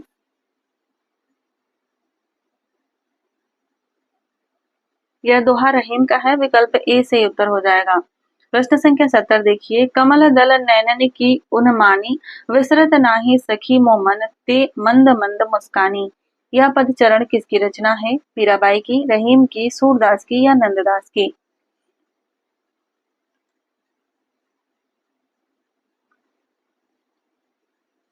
से उत्तर है इसका रहीम। यह पंक्ति भी रहीम की है। प्रश्न संख्या 71 देखिए, निम्नलिखित में से कौन सा वाक्य अशुद्ध है? इसका तात्कालिक प्रभाव पड़ा। पत्र किसके नाम पर लिखा गया है? 1 रुपए में कितने पैसे होते हैं? भारत एक समृद्धशाली देश है। कौन सा वाक्य इसमें अशुद्ध है? से उत्तर है विकल्प बी। पत्र किसके नाम पर लिखा गया, यह अशुद्ध है। 2 रूप से अशुद्ध है। पहले तो यहाँ पर जो पर शब्द है यह नहीं रहेगा, पत्र किसके नाम लिखा गया, और यहाँ पर एक क्वेश्चन मार्क रहेगा, प्रश्नवाचक चिन्ह। प्रश्न संख्या 72 है, इनमें से विलोम शब्दों का गलत युग्म कौन सा है? आविर्भाव, विभाव, उन्मूलन, रोपण, अपराधी, निरपराध, विहित, निषिद्ध। कौन सा शब्द गलत है, विलोम युग्म गलत है? से उत्तर है विकल्प ए, आविर्भाव। आविर्भाव का विभाव नहीं होता है, वह होता है तिरोभाव। आविर्भाव का विलोम तिरोभाव। ठीक है, वासुदेव नंदन की किताब से आप इसे देख सकते हैं। प्रश्न संख्या 73 देखिए, तत्सम और उसके तद्भव रूप की दृष्टि से नीचे लिखे गए शब्दों में विकल्पों में से कौन सा विकल्प गलत है? आर्द्रक, गीला, आदित्यवार, इतवार, उद्गल, उगलना, उद्घाटन, उघाड़ना।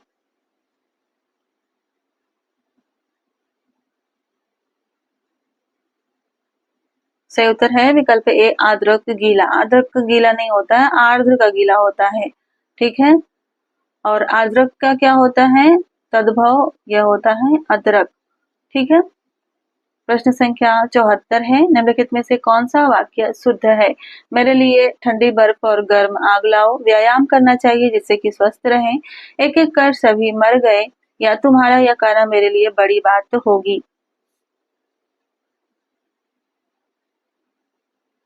कौन सा वाक्य शुद्ध है? शुद्ध वाक्य की बात करें तो विकल्प सी, एक एक कर सभी मर गए, यह वाक्य शुद्ध होगा। ठीक है। अब विकल्प ए का शुद्ध वाक्य क्या होगा? मेरे लिए ठंडी बर्फ और गर्म पानी लाओ। बर्फ तो ठंडी होती है और आग तो गर्म होती ही है। मेरे लिए बर्फ और आग लाओ, इस तरह से यह वाक्य शुद्ध होगा। व्यायाम करना चाहिए जिससे कि स्वस्थ रहें, इसका शुद्ध वाक्य होगा व्यायाम करना चाहिए ताकि स्वस्थ रहें। ठीक है। और तुम्हारा यह कहना मेरे लिए बड़ी बात तो होगी नहीं, बड़ी बात तो होगा। ठीक है। तुम्हारा यह कहना मेरे लिए बड़ी बात होगा, यह भी आपको वासुदेव नंदन की पुस्तक से शुद्ध अशुद्ध वाले वाक्यों में मिल जाएगा। तुम्हारा यह कहना मेरे लिए बड़ी बात होगा, यहाँ पर ध्यान दीजिएगा। ठीक है। जब हम बोलते हैं तो कहते हैं तुम्हारा यह कहना मेरे लिए बड़ी बात होगी, नहीं, बड़ी बात तो होगा शब्द रहेगा। ठीक है।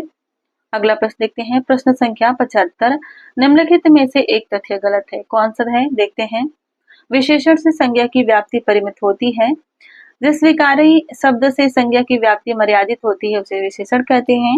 प्रयोग की स्थिति के आधार पर अंकित शब्द विशेषण और विशेष्य दोनों होते हैं। विशेषण शब्द सदैव विशेष्य के पहले प्रयुक्त होता है, विशेष्य के बाद कभी प्रयुक्त नहीं होता। कौन सा कथन, कौन सा तथ्य गलत है, आपको बताना है। और इसका राइट आंसर हो जाएगा विकल्प डी। यहाँ पर लिखने की जगह नहीं है लेकिन मैं बोल के बता रही हूँ कि क्यों गलत है। ठीक है। विशेषण कभी, विशेषण जो है पहले भी लगता है और बाद में भी प्रयुक्त होता है। जब विशेषण विशेष्य से पहले प्रयुक्त होता है तो उसे उद्देश्य विशेषण कहते हैं, और जब बाद में लगता है तो उसे विधेय विशेषण कहते हैं। ठीक है। प्रश्न संख्या 76 देखिए, संख्यावाचक विशेषण चौगुना इनमें से है? क्रमवाचक है, आवृत्ति विशेषण, आवृत्तिवाचक विशेषण है, गणनावाचक है, या समुदायवाचक है? चौगुना इनमें से किस प्रकार का विशेषण है?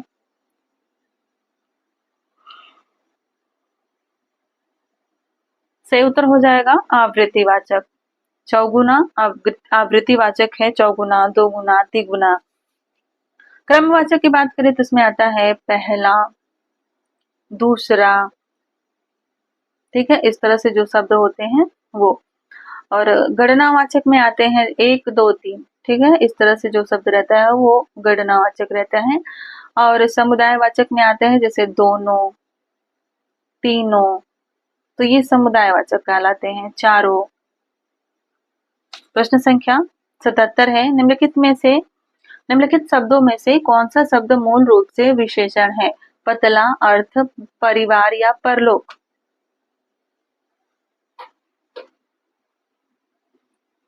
सही उत्तर हो जाएगा पतला। पतला जो है एक गुणवाचक विशेषण है। अर्थ की बात करें तो अगर इसको हम विशेषण बनाए तो क्या होगा? आर्थिक। ठीक है। और पारिवारिक, परिवार का हो जाएगा पारिवारिक, यह विशेषण हो जाएगा इसका शब्द। और परलोक का क्या होगा? पारलौकिक। परलोक का हो जाएगा पारलौकिक। ठीक है। आगे बढ़ते हैं, प्रश्न संख्या 78 है, इनमें से कौन सा शब्द विशेषण नहीं है? अकूत, अकर्ण, अचार, अखंड?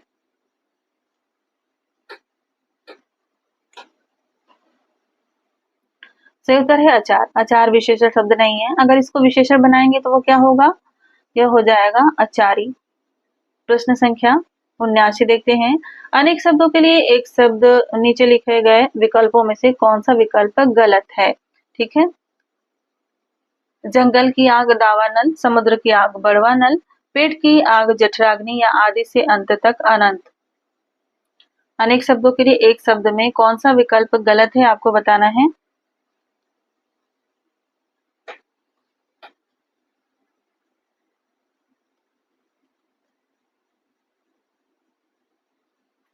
सही उत्तर हो जाएगा विकल्प डी, आदि से अंत तक को अनंत नहीं कहते हैं, उसे कहते हैं आदोपांत। ठीक है। इसे कहेंगे आदोपांत। अगला प्रश्न देखिए, प्रश्न संख्या 80 है। अपनी विवाहिता स्त्री से उत्पन्न पुत्र, इसके लिए अनेक शब्दों में एक शब्द क्या होगा? जरायुज, जारज, दत्तक या औरस?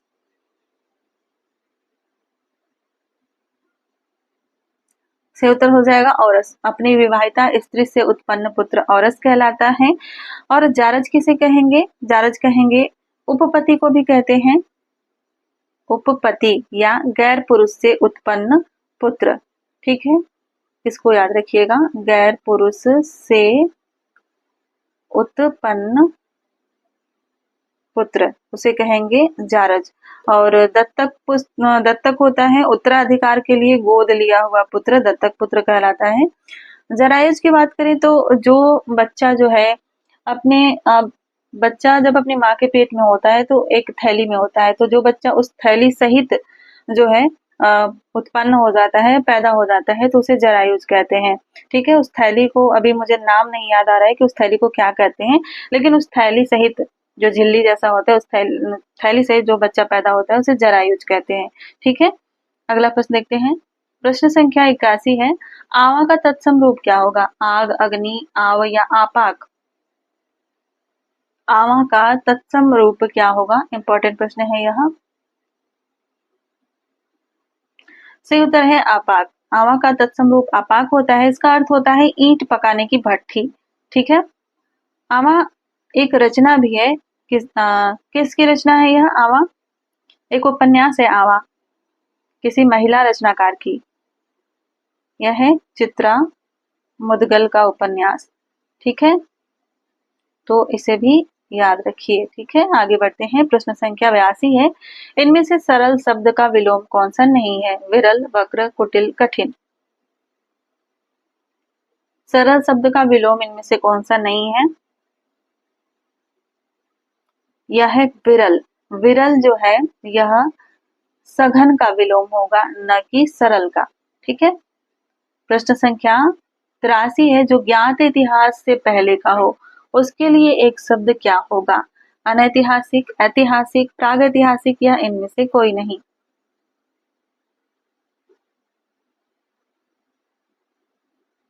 सही उत्तर है प्रागैतिहासिक। प्रश्न संख्या 84 देखते हैं। इनमें से कौन सा तद्भव तत्सम युग्म त्रुटिपूर्ण है? करकट, केकड़ा, पिप्पल, पीपल, जगजाल, जंजाल, फुल, फुड़िया?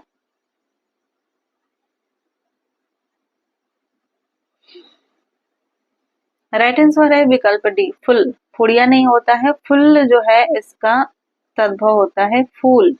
ठीक है, प्रश्न संख्या 85 है। निम्नलिखित में से कौन सा युग्म सुमेलित नहीं है? खर, इसका पर्यायवाची गर्दभ, आंख का लोचन, इंद्र का पुरंदर, गंगा का मृगांक?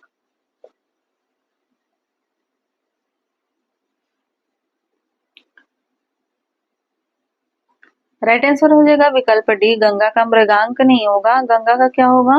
गंगा का जाह्नवी हो सकता है। ठीक है, और मृगांक का क्या हो सकता है? मृगांक का मयंक।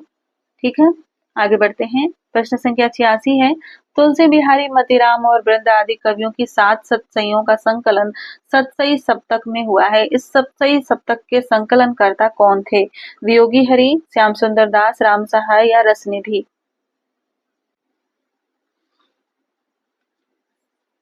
राइट आंसर है श्याम सुंदर दास। इनका संकलन श्याम सुंदर दास जी ने किया है। प्रश्न संख्या 87 है।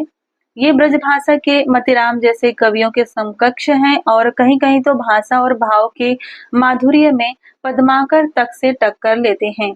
आचार्य शुक्ल ने यह किस कवि के लिए कहा है? बेनी प्रवीण, बोधा, ग्वाल या शुक्ल?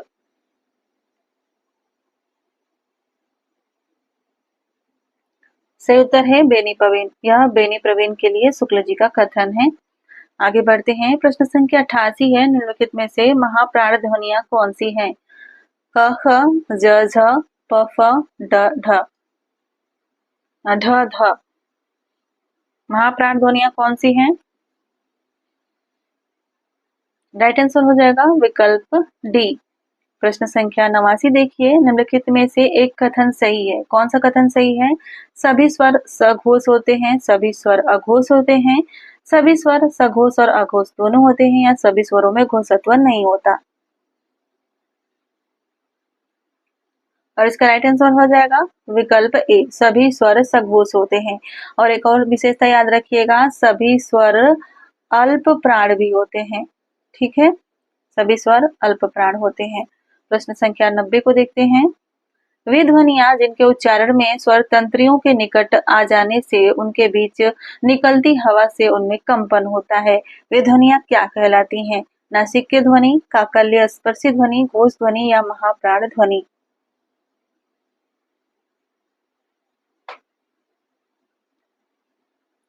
सही उत्तर हो जाएगा विकल्प सी, घोष ध्वनि।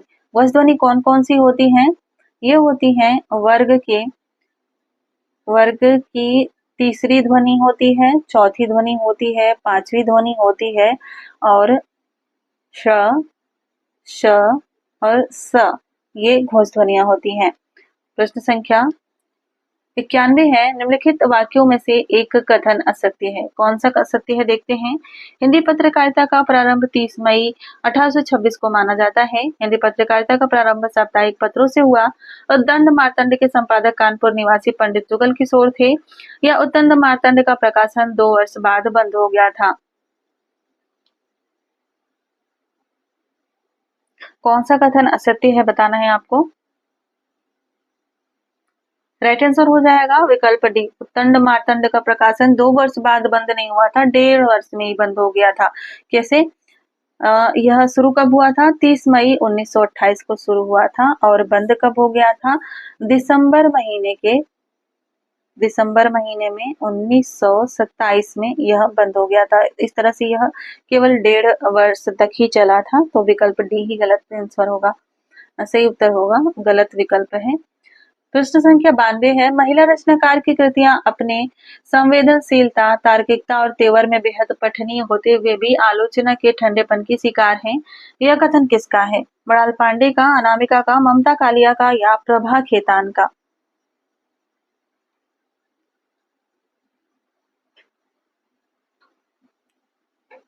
सही उत्तर है ममता कालिया। यह कथन ममता कालिया का है। ममता कालिया की कहानी संग्रहों में जो परीक्षाओं में पूछे जाते हैं वह है छुटकारा, इसके अलावा एक है उसका यौवन, और एक कौन पूछी जाती है रचना इनकी? Seat number 6। सीट नंबर 6 के अलावा जांच अभी जारी है, यह भी पूछी जाती है इनकी रचना, जांच अभी जारी है। और यह कथन तो महत्वपूर्ण है ही, मोस्ट इंपॉर्टेंट कथन है, इसे नोट कर लीजिएगा। ठीक है, प्रश्न संख्या 93 है। क्या गोरी क्या सावरी संस्मरण के लेखक कौन है? देवेंद्र सत्यार्थी, शांतिप्रिय द्विवेदी, रामवृक्ष बेनीपुरी या कन्हैयालाल मिश्र प्रभाकर? क्या गोरी क्या सावरी?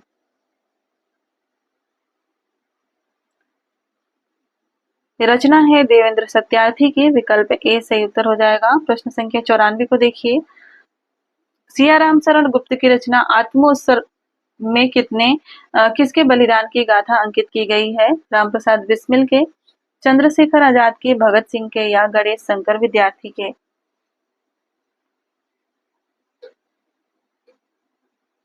राइट आंसर है गणेश शंकर विद्यार्थी के। गणेश शंकर विद्यार्थी के बलिदान की गाथा अंकित है। प्रश्न संख्या 95 है। निम्नलिखित में से एक शब्द योग रूढ़ की कोटि का है, कौन सा है? रेलगाड़ी, रसोई घर, डाक खाना या जलज?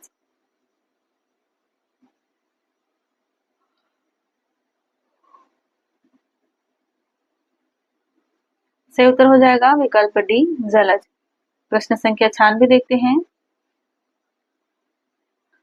प्रस्तुत काव्य पंक्ति के रचयिता का नाम बताना है। कितने हृदयों के मधुर मिलन क्रंदन करते वन विरह को? पंत की पंक्ति है, गे की, प्रसाद की या निराला की?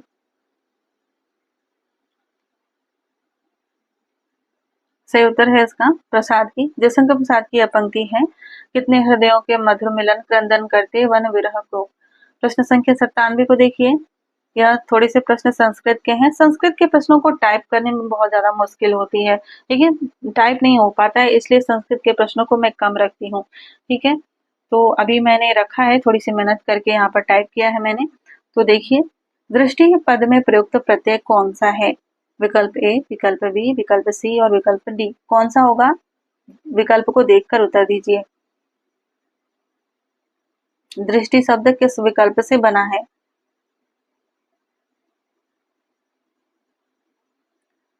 सही उत्तर है विकल्प ए। ठीक है, दृश्य धातु में कृतिन प्रत्यय के योग से दृष्टि शब्द बना है। प्रश्न संख्या 98 है, अप्यबः पा धातु का रूप इनमें से कौन सा होगा? लट लकार मध्यम पुरुष एक वचन, लंग लकार मध्यम पुरुष एक वचन, लोट लकार मध्यम पुरुष प्रथम पुरुष द्विवचन या लट लकार उत्तम पुरुष बहुवचन। अप्यबः पा धातु का रूप है, यह है लंग लकार मध्यम पुरुष एक वचन का रूप। विकल्प बी राइट आंसर हो जाएगा। प्रश्न संख्या 99 देखते हैं, वारिणे पद वारी शब्द के किस विभक्ति और किस वचन का रूप है? वारिणे पद जो है वारी शब्द के किस विभक्ति और किस वचन का रूप है? सप्तमी विभक्ति एक वचन, षष्ठी विभक्ति एक वचन, चतुर्थी विभक्ति एक वचन या दो बार चतुर्थी विभक्ति हो गया है, चतुर्थी विभक्ति एक वचन। इससे विकल्प डी को आप पंचमी विभक्ति मान लीजिए। ठीक है, पंचमी विभक्ति एक वचन। कौन सा विकल्प सही होगा आप बताइए। सही उत्तर हो जाएगा विकल्प सी, चतुर्थी विभक्ति एक वचन का रूप है। प्रश्न संख्या 100 को देखते हैं, मोक्षाय हरिम भजति वाक्य में मोक्षाय पद में विभक्ति कौन सी होगी? पंचमी, तृतीया, चतुर्थी या षष्ठी?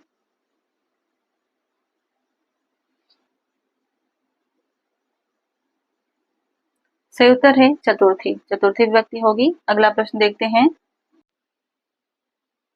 अगला प्रश्न है प्रश्न संख्या 101, नहीं सखी राधा मुखिया यह है पूनम को चांद में कौन सा अलंकार है? अपहनुति, उपमा, प्रतीप या व्यतिरेक? नहीं सखी राधा मुखिया यह है पूनम को चांद, इसमें कौन सा अलंकार होगा? सही उत्तर है इसका अपहनुति। इसमें अपहनुति अलंकार है। अपहनुति शब्द का जो अर्थ होता है उसका अर्थ होता है छिपाना। ठीक है, इसका अर्थ होता है छिपाना। और इस अपहनुति अलंकार की परिभाषा क्या होगी? इसकी परिभाषा होती है जहां उपमेय को छिपाकर अर्थात उसका निषेध करके उपमान की स्थापना की जाती है तो वहां पर अपहनुति अलंकार होता है। प्रश्न संख्या 102 है, कुएं का पानी ठंडा होता है के लिए सही संस्कृत अनुवाद क्या होगा?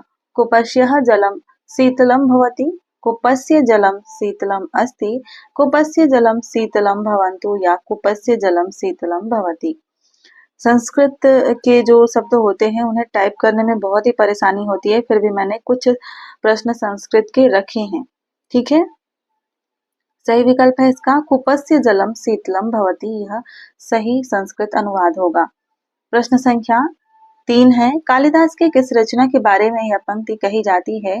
क इह रघु कार्य न रमते, अभिज्ञान शाकुंतलम के, कुमार संभवम के, रघुवंशम के या मेघदूतम के? कालिदास की किस रचना के बारे में कहा जाता है क इह रघु कार्य न रमते? इसका अर्थ है कि संसार में ऐसा कौन व्यक्ति होगा जिसे रघुवंश को पढ़ने या सुनने में रमण अर्थात संपूर्ण आनंद की प्राप्ति नहीं होती होगी। तो अभी तक तो आप लोग जान ही गए होंगे, रघुवंश यानी कि रघुवंशम यानी कि विकल्प सी से उत्तर हो जाएगा। प्रश्न संख्या 104 है, चतुःषष्ठी निम्न में से किसका संख्यावाचक शब्द है? 46 का, 460 का, 64 का या 26 का? चतुःषष्ठी इसमें से किसका संख्यावाचक शब्द होगा? सही उत्तर है 64 का। 64 को संस्कृत में चतुःषष्ठी कहेंगे। प्रश्न संख्या 105 है, अभिमारक किसका नाटक है? भास का, अश्वघोष का, कालिदास का या भारवी का? अभिमारकम किसका नाटक है? सही उत्तर हो जाएगा इसका भास। यह भास का नाटक है और इसमें कितने अंक हैं? इसमें है 6 अंक। 6 अंकों का यह एक नाटक है। ठीक है, इस नाटक में राजकुमार अभिमारक और राजा कुंती भोज की पुत्री कुरंगी का प्रेम प्रसंग एवं विवाह वर्णित है। प्रश्न संख्या 106 है, नैषधीय चरितम में कितने सर्ग हैं? 19, 7, 20 और 22। नैषधीय चरितम में कितने सर्ग हैं? नैषधीय चरितम किसकी रचना है? यह रचना है श्री हर्ष की। ठीक है, और इसमें कितने सर्ग हैं? इसमें सर्गों की संख्या है 22, यानी कि विकल्प डी सही उत्तर हो जाएगा। और इसके बारे में एक और बात याद रखिएगा, यह एक महाकाव्य है और यह वैदर्भी रीति प्रधान महाकाव्य है। इसमें किस रीति की प्रधानता है? वैदर्भी रीति की प्रधानता है।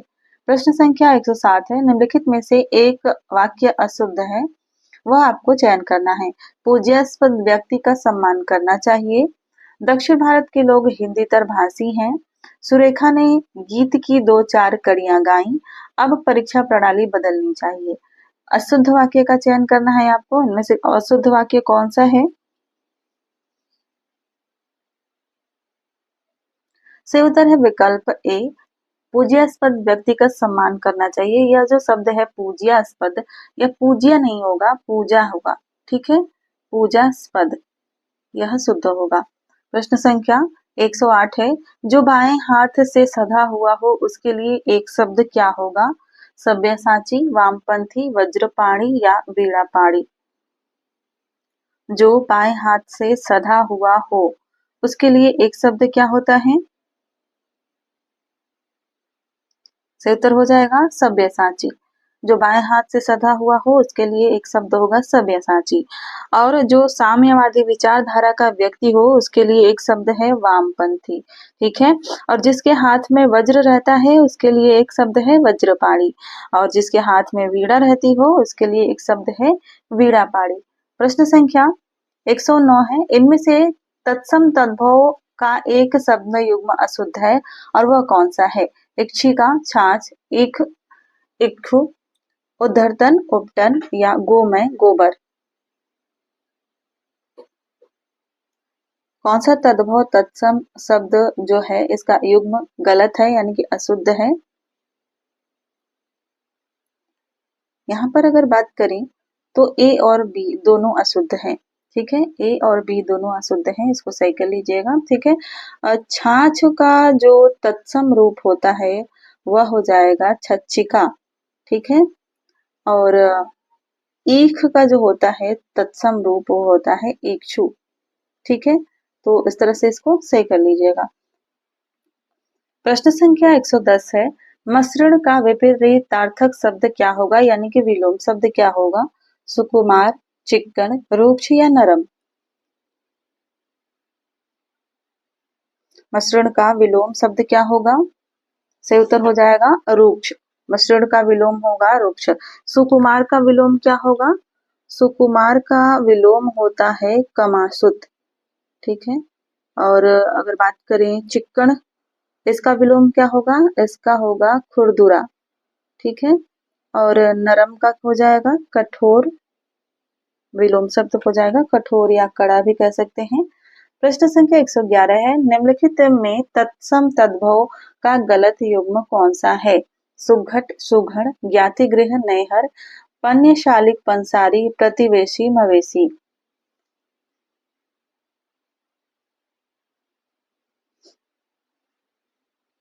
और इसका राइट आंसर हो जाएगा विकल्प डी, प्रतिवेशी, मवेशी। प्रतिवेशी शब्द जो है यह पड़ोसी का तद्भव रूप होता है। ठीक है, बाकी ये तीनों सही हैं, सुघट का सुघड़, ज्ञातिगृह का नैहर और पन्यशालिक का पंसारी।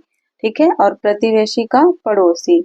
अगला प्रश्न देखते हैं, प्रश्न संख्या 112 है, प्रविशेषण को कामता प्रसाद गुरु ने इनमें से क्या कहा है? अंतर्विशेषण, सामान्य विशेषण, बाह्य विशेषण या असामान्य विशेषण?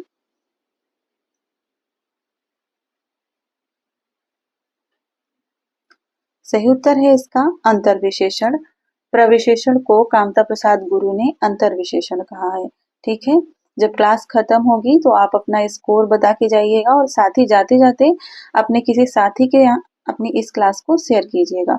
प्रश्न संख्या 13 है, प्राची शब्द का विपरीतार्थक कौन होगा, यानी कि विलोम कौन होगा? उदीची, प्रतीची, नवीन या समीची?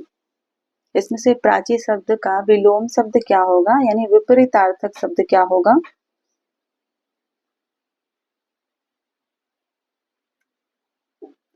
प्राची शब्द का अर्थ होता है पूरब, तो पश्चिम के लिए शब्द जो प्रयुक्त किया जाता है वह है प्रतीचि, यानी कि विकल्प बी सही उत्तर हो जाएगा। वहीं अगर बात करें उदीची की, तो यह उत्तर को कहते हैं, उत्तर दिशा को उदीची कहते हैं। और अवाची जो है, अभी कभी पूछ ले तो अवाची जो है यह दक्षिण दिशा को कहते हैं। ठीक है, तो अवाची कहेंगे दक्षिण को, और प्रतीची उदीची कहेंगे उत्तर को। ठीक है, प्रतीची प्रतीची किसको कहेंगे? पश्चिम को, और प्राची कहेंगे पूरब को। ठीक है, और समीची जो यह शब्द है इसका अर्थ होता है प्रशंसा। ठीक है, आगे बढ़ते हैं। प्रश्न संख्या 113 के बाद 114 है, विलोम की दृष्टि से निम्नलिखित में से एक सही युग्म है। तांडव मांडव, अमृत अरित, मुक्त विमुक्त और विभावना सद्भावना।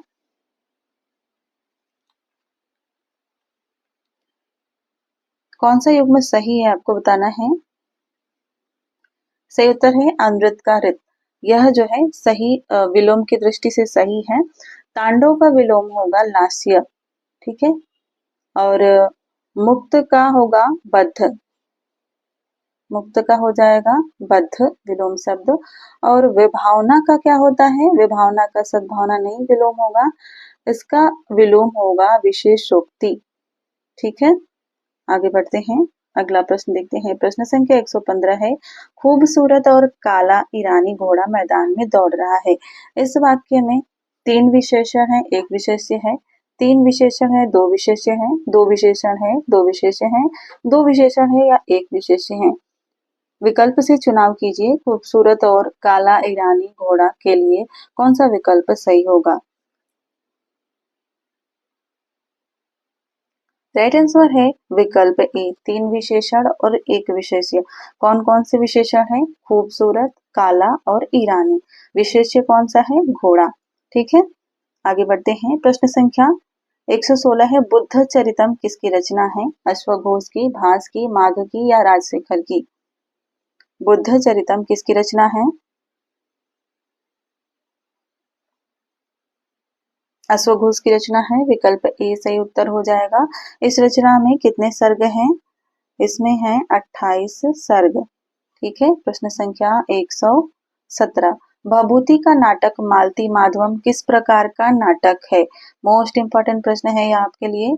नाटक है, व्यायोग है, प्रहसन है या प्रकरण है? भभूति का नाटक मालती माधवम किस प्रकार का नाटक है? सही उत्तर है इसका प्रकरण। यह प्रकरण श्रेणी का नाटक है जिसमें 10 अंक हैं। कितने अंक हैं? 10 अंक हैं। और यह इस मतलब रचना में श्रृंगार रस की प्रधानता देखने को मिलती है। ठीक है, कौन से रस की प्रधानता है? श्रृंगार रस की प्रधानता है। प्रश्न संख्या 18 है, मृक्षकटिकम किसकी रचना है? शूद्रक की, भर्तृहरि की, हर्षवर्धन की या सुबंधु की? राइट आंसर है इसका शूद्रक की। प्रश्न संख्या 119 देखिए, निम्न में से किस विकल्प में आदगुढ़ा सूत्र से संधि हुई है? गंगोदकम, अत्याचार, विद्यालय या इनमें से कोई नहीं। इंपॉर्टेंट प्रश्न है यह। निम्न में से किस विकल्प में आदगुढ़ा सूत्र से संधि हुई है? राइट आंसर हो जाएगा गंगोदकम। इसमें आदगुढ़ा सूत्र से संधि हुई है। वहीं अगर हम बात करें अत्याचार शब्द में, तो इसमें इको यड़ाची, इको यड़ाची शब्द सूत्र से संधि हुई है। और विद्यालय शब्द की बात करें तो इसमें अकह शवड़े दीर्घ सूत्र से संधि हुई है। अगला प्रश्न देखते हैं। प्रश्न संख्या 120 है, मया स्थीयते वाक्य में कौन सा वाच्य है?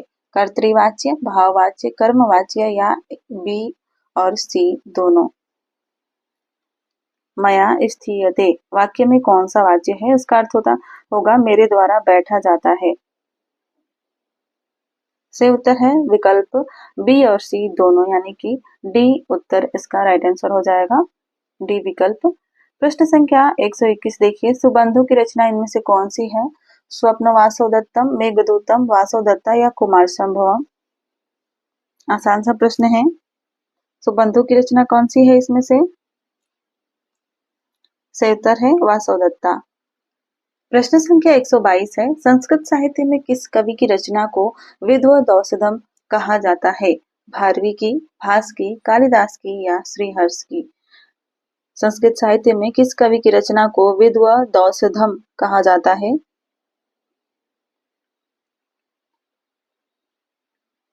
सही उत्तर है इसका श्रीहर्ष। श्रीहर्ष की जो रचना है नैषधीय चरितम, इस रचना को विद्वानों का औषधि कहा जाता है, विद्वानों की औषधि कहा जाता है। यह रचना कठिन होने के कारण विद्वानों की बुद्धि का व्यायाम हो जाता है इसको पढ़ने पर, इसलिए ऐसा कहा जाता है। प्रश्न संख्या 123 देखिए, निम्नलिखित में से कौन सा ग्रंथ महाभारत पर आश्रित नहीं है? वेड़ी संहारम, नैषधीय चरितम, स्वप्नवासो दत्तम या शिशुपाल वधम? कौन सी रचना महाभारत पर आधारित नहीं है? इंपॉर्टेंट प्रश्न है, ध्यान से सोच के उत्तर दीजिएगा।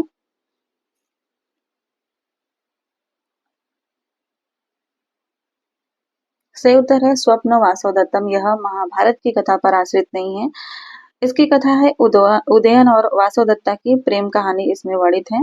बात करें वेड़ी संहारम की, तो यह द्रौपदी के वेड़ी संहार से संबंधित है, तो यह महाभारत से संबंधित हो जाती है।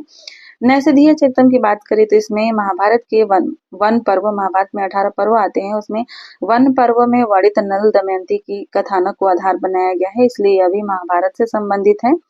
और शिशुपाल वधम जो कि इंद्रप्रस्थ में वर्णित शिशुपाल के वध की घटना को आधार बनाया गया है, तो यह भी महाभारत की घटना पर आधारित है। स्वप्नवासव दत्तम यह महाभारत से संबंधित नहीं है। प्रश्न संख्या 124 है, निम्नलिखित में से कौन सी रचना लघु त्रयी में शामिल नहीं है? रघुवंशम, कुमार संभवम, मेघदूतम या शिशुपाल वधम?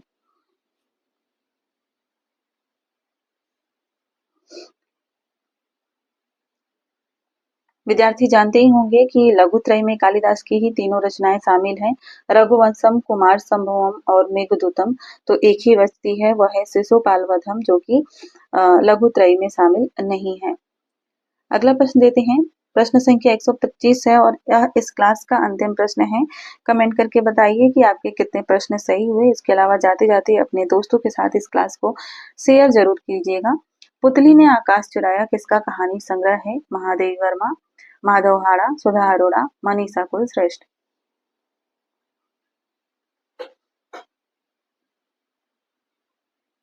यह कहानी संग्रह 2024 में प्रकाशित हुआ है और बहुत ही प्रसिद्ध कहानी संग्रह हुआ है, इसीलिए मैंने यहाँ पर इस प्रश्न को दिया है। और इसका सही उत्तर है माधव हाड़ा। यह माधव हाड़ा का कहानी संग्रह है। लेकिन यहाँ पर महादेवी वर्मा ऑप्शन देने का एक मतलब है मैंने इसलिए यहाँ पर महादेवी वर्मा ऑप्शन दिया है क्योंकि ये पुतली ने आकाश चुराया जो पंक्ति है, यह महादेवी वर्मा की पंक्ति है। ठीक है, तो क्लास कैसी लगी कमेंट करके जरूर बताइएगा और मिलेंगे अगली क्लास में। तब तक अपनी पढ़ाई मन से कीजिए। धन्यवाद।